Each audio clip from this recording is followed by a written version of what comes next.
Siddaramaiah CM ಸ್ಥಾನ ಬಿಟ್ಕೊಡ್ಲಿ ಎಂದು ಸ್ವಾಮೀಜಿ ಹೇಳಿದ್ದಾರೆ.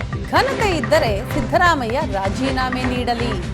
ಸಿಎಂ ಸಿದ್ದರಾಮಯ್ಯಗೆ ಪ್ರತಿಪಕ್ಷ ನಾಯಕ ಆರ್ ಅಶೋಕ್ ಟಾಂಗ್ ನೀಡಿದ್ದಾರೆ. ಸ್ವಾಮೀಜಿಯೇ ಸ್ವಪ್ರೇರಣೆಯಿಂದ ಹೇಳಿದ್ರೋ ಡಿಕೆಶಿ ಹೇಳಿಸಿದ್ರೋ ಸಿದ್ದರಾಮಯ್ಯಗೆ ರಾಜಕೀಯ ಅರ್ಥ ಮಾಡಿಕೊಳ್ಳುವ ಸಾಮರ್ಥ್ಯ ಇದೆ. ಸಿದ್ದರಾಮಯ್ಯ ಧರ್ಮಾರ್ಥನಾದರೆ ರಾಜೀನಾಮೆ ನೀಡಲಿ ಅಂತ ಅಶೋಕ್ ಹೇಳ್ತಾರೆ. ಸಿಎಂ ಡಿಸಿಎಂ ಎದುರೇ ಸ್ವಾಮೀಜಿ ಈ ಮಾತನ್ನ ಹೇಳಿದ್ದಾರೆ. ಅವರ ಎದುರೇ ಹೇಳಿರುವಾಗ ರಾಜೀನಾಮೆ ನೀಡಿದರೆ ಒಳಿತು. 15 ಬಜೆಟ್ ಮಂಡನೆ ಮಾಡಿದವರಲ್ವಾ ಸಿದ್ದರಾಮಯ್ಯ ಅಂತ ಅಶೋಕ್ ಟಾಂಗ್ ನೀಡ್ತಾರೆ. ಕಳೆದ 1 ವಾರದಿಂದ ಡಿಸಿಎಂ ಗಲಾಟೆ ನಡೀತಾ ಇದೆ. ಪಕ್ಷದಲ್ಲಿ ಒಳಗೊಳಗೆ ಕೊತ ಕುದೀತಾ ಇದೆ. ಸರ್ಕಾರ ಹೆಚ್ಚು ದಿನ ಇರಲ್ಲ ಅಂತ ಇದೇ ಕಾರಣಕ್ಕೆ ಹೇಳಿದ್ದು ಎಂದು ಆರ್ ಅಶೋಕ್ ಹೇಳ್ತಾರೆ.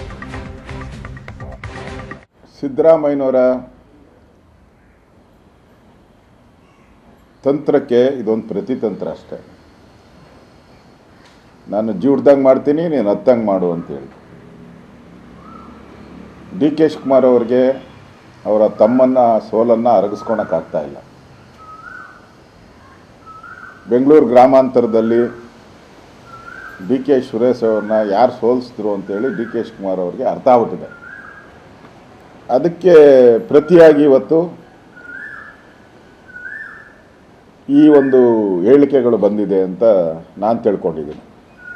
ಸಿದ್ದರಾಮಯ್ಯನವರು 3 ಉಪಮುಖ್ಯಮಂತ್ರಿಗಳಾಗಬೇಕು ಅಂತೇಳಿ ಹಿನ್ನೆಲೆ ಗಾಯಕರವರು. ಸಿದ್ದರಾಮಯ್ಯನವರು ಹಿನ್ನೆಲೆ ಗಾಯಕರಾಗಿ ಕಳೆದ 3-4 ತಿಂಗಳಿಂದನೂ ಈ ಹೇಳಿಕೆಗಳನ್ನು ಬಿಡ್ತಾ ಇದ್ದಾರೆ. ಅದಕ್ಕೆ ಕೌಂಟ್ರಾಗಿ ಇವತ್ತು ಸಿದ್ದರಾಮಯ್ಯನವರು ಅದು ಅವರು ಧರ್ಮಾತ್ಮರಾಗಿದ್ದರೆ ಹಂಗಾರೆ ಸಿದ್ದರಾಮಯ್ಯ ಏನು? ಕಾಂಗ್ರೆಸ್ ಅವರು ಉತ್ತರ ಕೊಡಬೇಕು.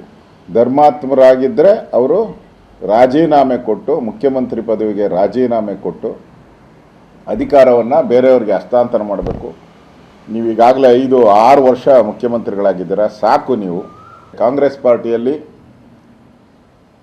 ಸರ್ಕಾರಕ್ಕೆ ಆಪತ್ತಿದೆ ಅನ್ನೋದು ಇದರಿಂದ ಸ್ಪಷ್ಟವಾಗಿ ಆಗ್ತದೆ. ಇದನ್ನೇ ನಾವು ಹೇಳಿದ್ವಿ. ಈ ಸರ್ಕಾರ ಭಾಳ ದಿನ ಉಳಿಯಲ್ಲ ಅಂತ ನಾನು ಯಾಕೆ ಹೇಳಿದ್ದು ಅಂದರೆ ಇದರಿಂದನೇ ನಾನು ಹೇಳಿದ್ದು. ಸರ್ಕಾರಿ ಸಮಾರಂಭದಲ್ಲಿ ಮುಖ್ಯಮಂತ್ರಿಗಳೇ ಆಯೋಜನೆ ಮಾಡಿರೋ ಸಮಾರಂಭದಲ್ಲಿ ಈ ಥರದ ಒಂದು ಅವಮಾನ ಯಾವತ್ತೂ ಆಗಿರಲಿಲ್ಲ.